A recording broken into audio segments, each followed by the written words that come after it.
Hello everyone, I am L sir from L English trainer. तो students, एक बार फिर से मैं उपस्थित हूँ आप सभी के लिए और टेंस की क्लास नंबर 13 को लेकर। इससे पहले स्टूडेंट्स मैं आपके लिए और क्लास 12 तक मैं पढ़ा चुका हूँ, जिसमें मैंने प्रेजेंट से और टेंस को शुरू से लेकर के और लास्ट तक मैंने आपको कंप्लीट करवा दिया है। ये लास्ट क्लास है, इसके बाद में टेंस समाप्त हो जाएंगे विद्यार्थियों। तो चलिए आज की जो लास्ट क्लास है टेंस की, उसको भी हम पढ़ने का प्रयास करते हैं, ताकि हमको हमारा जो टेंस का जो नॉलेज है हमारी वो पूर्ण हो सके। तो इसकी जो सबसे पहले हम इसकी आइडेंटिफिकेशन है, पहचान है, उसको लेकर चर्चा करते हैं। तो चलिए स्टूडेंट्स आगे बढ़ते हैं। सबसे पहले हम इसकी जो आइडेंटिफिकेशन है, पहचान है, उसको देखते हैं। तो आइडेंटिफिकेशन इस प्रकार होगी। हिंदी वाक्यों में मुख्य क्रिया के अंत में से रहा होगा, से रही होगी, से रहे होंगे, या से हुआ होगा, से हुई होगी, से हुए होंगे आदि शब्द आते हैं। यदि हम स्ट्रक्चर्स की बात करें तो स्ट्रक्चर्स इस प्रकार होंगे। सबसे पहले अफर्मेटिव स्ट्रक्चर्स की बात करते हैं तो ये इस प्रकार होगा। Subject plus will have plus subject plus will have been plus before plus I N G plus object. ये जो B4 है वो B1 प्लस आई काम करता है। चाहे इसको B1 प्लस आई लिख सकते हैं, चाहे इसको B4 लिख सकते हैं। इसके बाद में सिंस और फोर। अब से पहले मतलब प्रेजेंट और पास्ट में हम सिंस और फोर का प्रयोग करते थे फ्रेंड्स। तो इसमें हम और सिंस और फोर के स्थान पर हम इसमें सिंस के स्थान पर और हम फ्रॉम का प्रयोग करें, क्योंकि फ्यूचर टेंस होता है उसमें हम और सिंस का प्रयोग हमारा गलत माना जाता है। इसलिए मैंने यहाँ पर आपको बॉक्स में साइड में लिख दिया है कि ये जो सिंस है वो और फ्यूचर टेंस में और गलत माना जाता है, इसलिए इसके स्थान पर हम फ्रॉम का प्रयोग करेंगे। और वही यदि हम पीरियड ऑफ टाइम की बात करें तो पीरियड ऑफ टाइम में हम फोर का प्रयोग ही करते हैं। बात एक पॉइंट ऑफ टाइम की जिसमें हम और सिंस के स्थान पर फ्रॉम का प्रयोग करेंगे। तो इसका नेगेटिव सूत्र यदि हम बनाएं तो नेगेटिव सूत्र इस प्रकार होगा। Subject plus will not have been plus B4 plus object. B4 बोल सकते हैं या फिर B5 प्लस ING बोल सकते हैं। इसके बाद फोर या फ्रॉम प्लस टाइम। यदि हम इसका इंटेरोगेटिव सूत्र बनाएं तो इंटेरोगेटिव होगा will plus subject plus have been plus B4 plus object, और इसके बाद हम फोर या फ्रॉम का प्रयोग करेंगे और उसके बाद हम टाइम का प्रयोग करेंगे। अगला अगर सूत्र बनाए हम इंटेरोगेटिव नेगेटिव, तो इंटेरोगेटिव नेगेटिव होगा will plus subject plus not plus have been plus B4 plus object, उसके बाद में और फोर या फ्रॉम और उसके बाद में टाइम का प्रयोग करेंगे। इसी प्रकार हम इसके WH और WH इंटेरोगेटिव भी सूत्र बना सकते हैं। तो स्टूडेंट्स चलिए हम इसके एग्जाम्पल कुछ ले लेते हैं, ताकि आपको और इसको बेहतर तरीके समझने में और आसानी हो सके। सबसे पहला एग्जाम्पल है, मैं 2 घंटे से आपका इंतज़ार कर रहा हूँगा। मतलब इंतज़ार कर रहा हूँगा और 2 घंटे से, यानी कि ये जो 2 घंटे है वो एक पीरियड ऑफ टाइम है, मतलब निश्चित समय नहीं है। तो इसके लिए हम फोर का प्रयोग करेंगे। तो इसको बनाते हैं। I will have been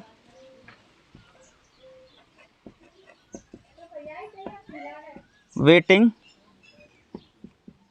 for you.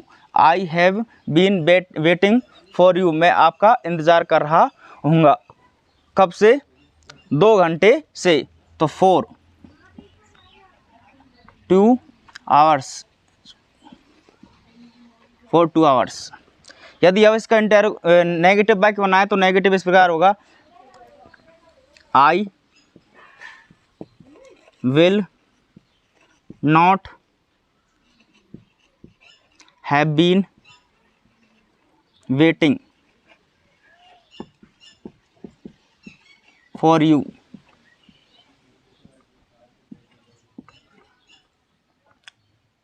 For 2 hours. यदि हम इसके इंटेरोगेटिव बनाना चाहें तो इंटेरोगेटिव भी इसी प्रकार हम ट्रांसलेट कर सकते हैं, जैसे will I have been waiting for you for 2 hours. इसी प्रकार इसके इंटेरोगेटिव नेगेटिव आदि हम बना सकते हैं। तो इसका हम अगला एग्जाम्पल लेते हैं। अगला एग्जाम्पल होगा इसका, वे पिछले कई सालों से और स्वतंत्रता दिवस मना रहे होंगे। तो सबसे पहले लिखेंगे they will have been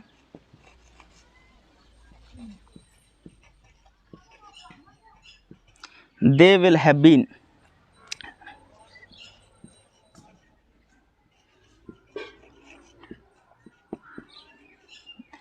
have been celebrating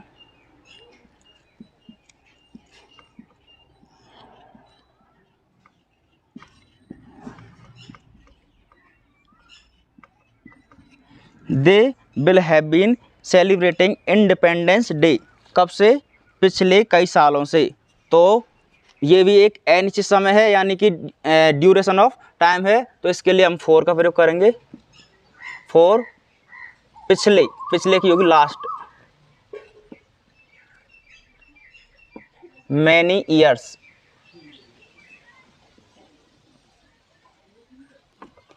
for many years. तो इसका अगला एग्जाम्पल लेते हैं हम दोस्तों। तो इसका अगला एग्जाम्पल होगा, वह सुबह से दौड़ रहा होगा। तो इसको बनाते हैं। हमने ये जो एक बात है मैंने आपको, और फ्यूचर में जब भी मैंने फ्यूचर टेंस पढ़ाया है उसमें हर एक में आपको ये बताई है कि हमने यहाँ पर हमने केवल विल का प्रयोग किया है, शैल का हमने इसमें प्रयोग किया ही नहीं है, क्योंकि शैल का प्रयोग मॉडर्न इंग्लिश में समाप्त कर दिया गया है, केवल विल का ही यूज़ करते हैं। तो इसलिए मैंने हर जगह पर और जहाँ भी मैंने फ्यूचर टेंस पढ़ाया होगा उसमें विल का प्रयोग ही किया होगा। तो अगला एग्जाम्पल लेते हैं, वह सुबह से दौड़ रहा होगा। He will have been running. He will have been running. कब से? सुबह से। इसके लिए लिखेंगे हम फोर, ओ फ्रॉम, FROM। यदि हम इसमें सिंस लिख दें, सिंस लिख दें तो वो गलत हो जाएगा, तो हम इसमें लिखेंगे फ्रॉम। तो वाक्य होगा, he will have been running from morning.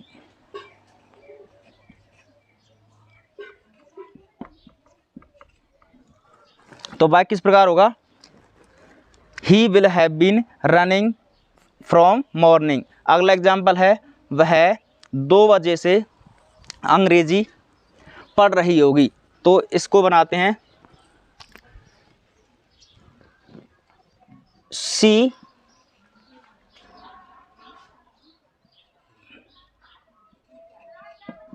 Will have been reading,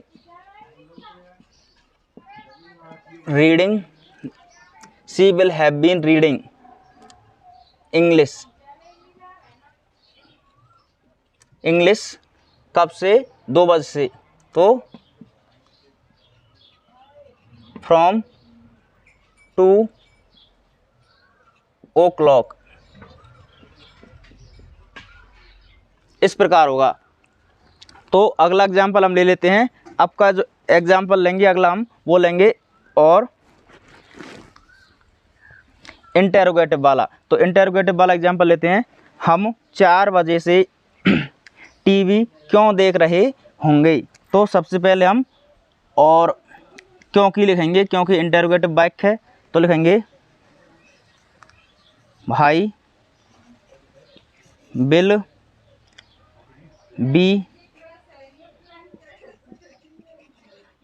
B have been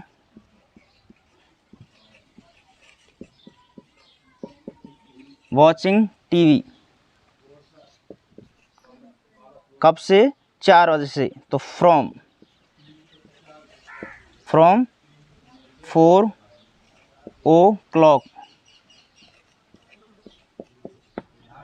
from 4 o'clock, अंत में क्वेश्चन मार्क। वाक्य इस प्रकार होगा, भाई will be have been watching TV from 4 o'clock। अगला एग्जाम्पल है वो भी हम इंटरोगेटिव का ही लेते हैं। तो अगला एग्जाम्पल है, राम 2 महीने से एक उपन्यास लिख रहा होगा। तो लिखेंगे, राम दो महीने से एक उपन्यास लिख रहा होगा।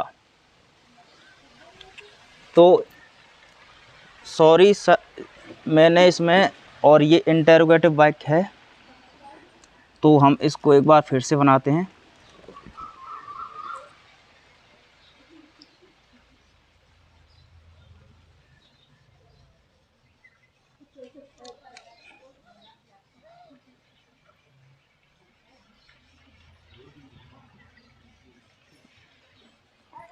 वाक्य मैंने यहाँ तक ही वाक्य पढ़ा था, आगे क्योंकि ये जो पहला वाला वाक्य है वो आगे निकल गया था, तो मैंने वह पैसे वाक्य को शुरू कर दिया था। तो हम इसको फिर से देखते हैं क्या से शुरू है। तो सबसे पहले लिखेंगे will she have been, will she have been reading English, will she have been reading English from 2 o'clock। ये लो, ये करेक्ट हो गया। अगला जो हम एग्जाम्पल लेंगे वो है, तो इसको लेंगे हम Ram will have been, Ram will have been क्या लिख रहा होगा, तो will have been writing.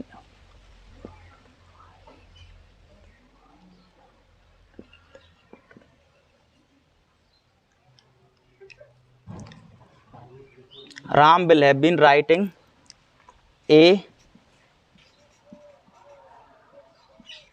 Novel, Ram will have been writing a novel कब से, 2 महीने से, तो 2 मंथ्स। तो वाक्य किस प्रकार होगा, Ram will have been writing a novel for 2 months. तो स्टूडेंट्स, आज हमने आपको और टेंस जो क्लास है और नंबर 1 से और 13 तक, यानी कि हमने फ्यूचर जो परफेक्ट टेंस था उसको 2 क्लास में बांटा था। बाकी सभी क्लास हमने बाकी सभी टेंस की जो क्लास हमने एक क्लास में फिनिश की थी। और आज हमने आपके सभी जो टेंस की क्लास हैं वो पूर्ण कर दी हैं और कंप्लीट हो गया, ये हमारी जो टेंस क्लास हैं वो कंप्लीट हो गई हैं। तो दोस्तों मेरे इस वीडियो को ज़्यादा से ज़्यादा लोगों तक शेयर कीजिए और लाइक कमेंट करना ना भूलें दोस्तों।